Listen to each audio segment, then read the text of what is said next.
Perhaps the biggest news in the snowmobile world in 2019 across all brands in the performance category is the introduction of Polaris' new 850 Patriot Engine, the most powerful two-stroke motor ever built by Polaris.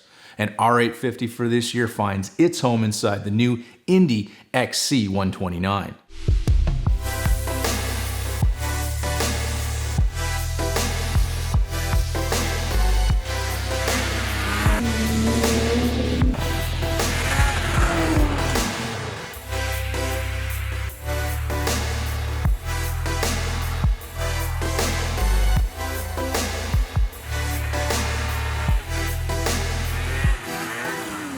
In addition to the engine, for this season, the top-of-the-line Indy also transitions into the Axis chassis with Pro CC rear suspension. And honestly, I'm not sure which is bigger news, the new engine or the new chassis. What I do know is that by combining these two new features into one, the Indy XC sled has become bigger than the sum of its parts. To say this is the best Indy ever is a huge statement.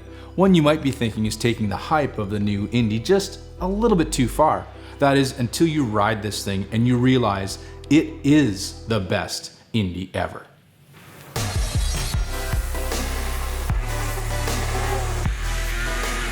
I've been an Indy fan ever since the days of the old 650s, which I thought was king of all Indies. That is, until now.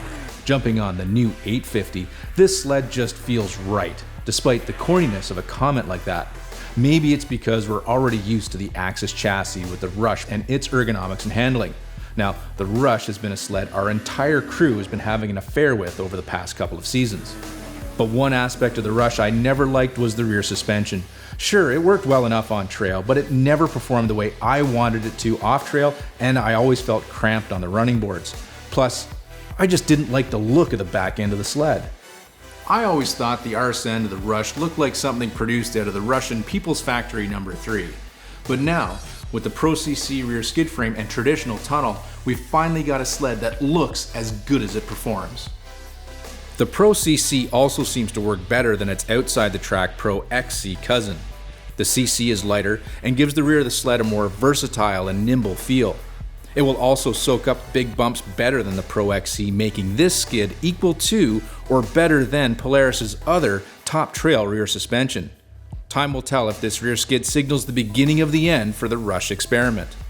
The new 850 Patriot Mill is the other piece of the puzzle that makes the Indy XC. This engine is bacon good, and it's all new. It's also built with durability and power in mind, eclipsing the old 800 HO Cleanfire. It revs quick and settles into a flat torque curve that pulls for days. There's a ton of tech that went into this power plant, from a redeveloped low inertia crankshaft to extra large PTO bearings.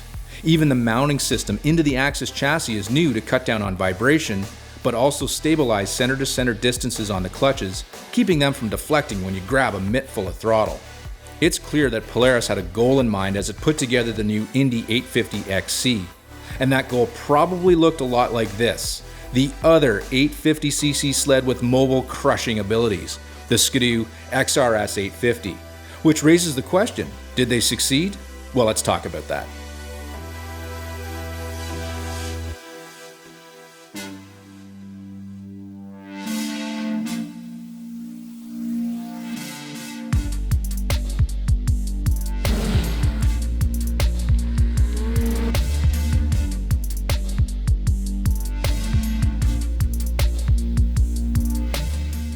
By the numbers, each sled is on a level playing field. Horsepower, weight, and track length are all pretty much equal, and each sled can handle the toughest, roughest, most whooped out trail with ease and ask for more.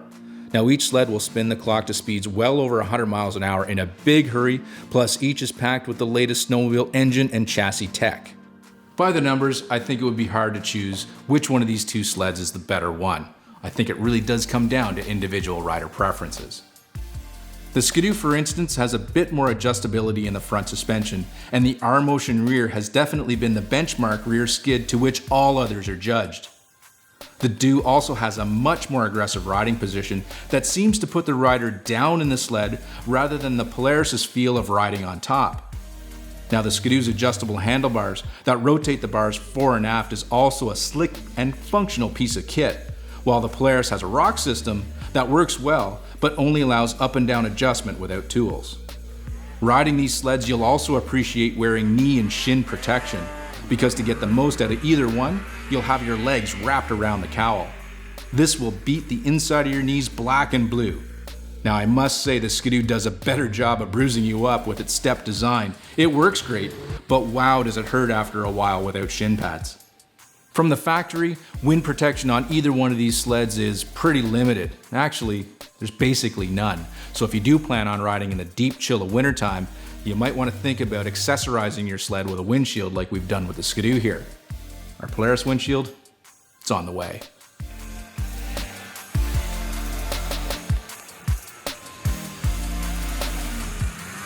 Both of these sleds are great machines, awesome at what they do. And picking a winner between the two would be really tough.